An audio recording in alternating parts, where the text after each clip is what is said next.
आज corona virus लागेपछि हाम्रो शरीरको फोक्सोमा धेरै असर गर्न नदिन, फोक्सो खराब हुन नदिन के गर्न सकिन्छ, कस्तो ब्रिदिङ एक्सरसाइज गर्न सकिन्छ भन्ने बारेमा बताउने प्रयास गर्छु।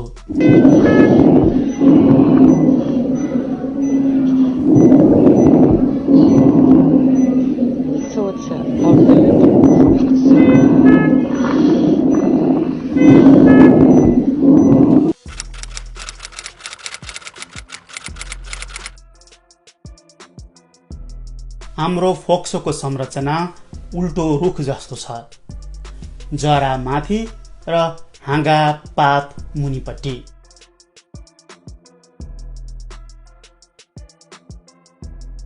नाक मुखबाट हावा ट्र्याकिया हुँदै भित्र गएपछि विभिन्न ठुला र त्यसपछि ससाना हाँगामा विभाजित हुन्छन्।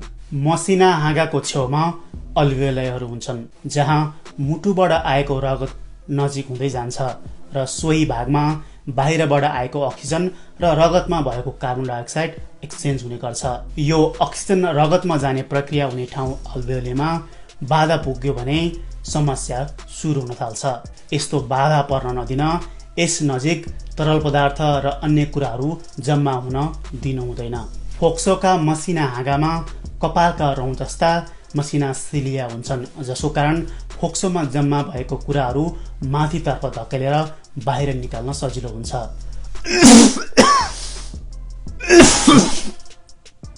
हामीले बेसरी खोक्दा यी हाँगाहरूमा जम्मा भएको कुराहरू बाहिर निकाल्न यी सिलियालाई निकै सजिलो हुन्छ।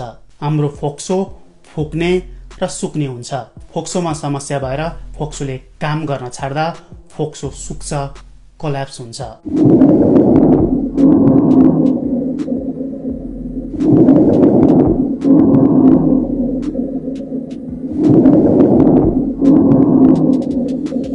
यो फोक्सोको अल्भियोलाई ब्रिदिङ एक्सरसाइज गरेर जति फुलाउन सकियो उति नै यो भाग तन्दुरुस्त रहन्छ।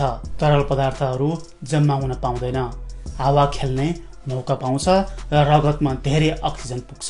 कोरोना भाइरस लागेर मर्ने प्रमुख कारणहरूमध्ये एक हो फोक्सोले काम गर्न छाड्नु। कोरोना भाइरस जब नाक वा मुख हुँदै अनि घाँटी हुँदै हाम्रो फोक्सोमा पुग्छ तब यसले फोक्सोको कोषमा आक्रमण गर्न खोज्छ। शरीरको कोषमा आक्रमण सुरु भइसकेपछि शरीरको रोग प्रतिरक्षा प्रणाली सक्रिय हुन थाल्छ अनि भयभरका इम्युन कोषहरू फोक्सोमा थुप्रिन खोज्छ। त्यस लगत्तै अन्य तरल पदार्थहरू पनि जम्मा हुन थाल्छ, जसले गर्दा सास लिने फोक्सोका मसिना नलीहरू बाजिन थाल्छ।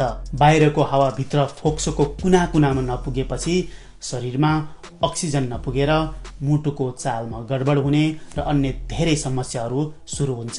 त्यसपछि मान्छेको ज्यान जान्छ।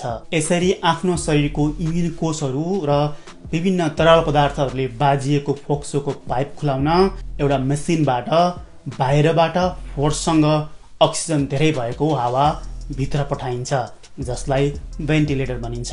आज यसरी भेन्टिलेटरमा बस्नुपर्ने चान्स कमी गराउन ब्रिदिङ टेक्निकको बारेमा बुझाउने प्रयास गर्छु। अनि अर्को कुरामा पनि ध्यान दिनुहोस्, हाम्रो फोक्सोको धेरै ठुलो भाग पछाडि ढाडपट्टि हुने गर्छ। हामी उत्तानो परेर सुत्दा फोक्सोको यस भाग तलपट्टि पर्छ, जसले गर्दा कोरोना भाइरसको कारण जम्मा भएको तरल पदार्थ फोक्सोको यस भागमा, यस मुनिपट्टिको भागमा थिग्रिएर बस्ने चान्स धेरै हुन्छ। सोही कारण पनि कोरोना भाइरस भएको बेलामा फोक्सोलाई सुचारू राख्न धेरै समय उत्तानो फर्केर सुतेर बस्नु हुँदैन, उठेर बेला बेलामा हिँडडुल गरिराख्नुपर्छ।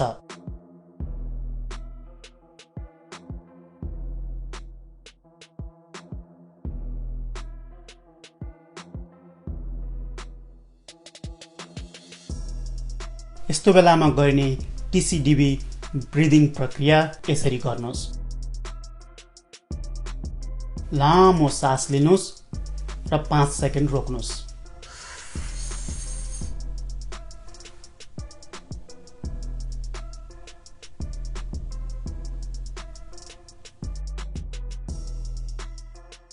त्यसपछि सास निकै सुस्तो गरेर बाहिर फेर्नुहोस्।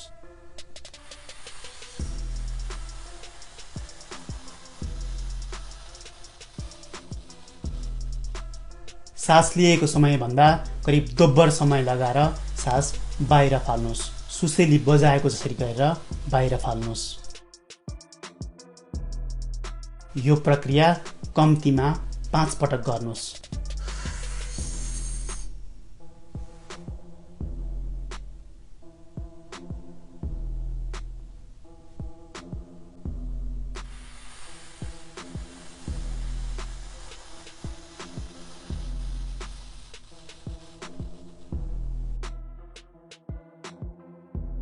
त्यसपछि मुख हल्का छोपेर त्यसरी खोक्नुहोस्।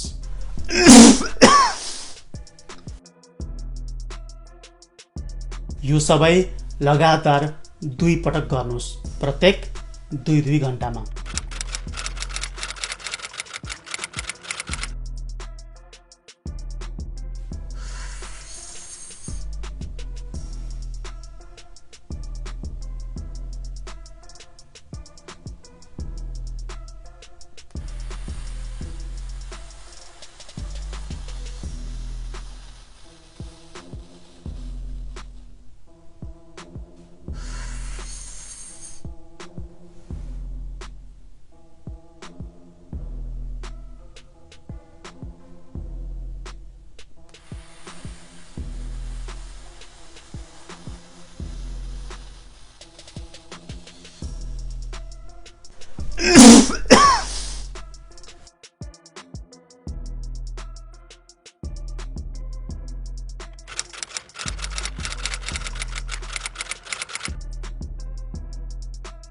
ससाना बच्चा-बच्चीको हकमा बलुन फुक्न लगाउनुहोस् 2-2 घण्टामा।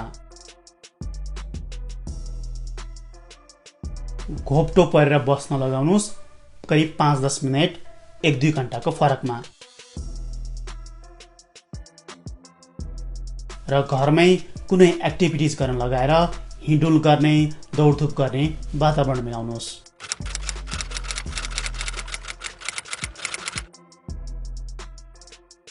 अब बुझ्नुभयो होला कोरोना भाइरस भएको बेलामा फोक्सो जोगाइराख्न, उत्तानो फर्केर धेरै सुत्नु भएन, उठेर हिँडुल गरिराख्नु पर्यो, जसले गर्दा पछाडिको भागमा तरल पदार्थ जम्न नपाओस्। ब्रिथ गर्दा सास रोक्ने र फाल्दा अलि बेर लगाएर फाल्ने गर्नु पर्यो, जसले गर्दा अल्भियोली खुम्चिन पाउँदैन र स्वस्थ रहन्छ।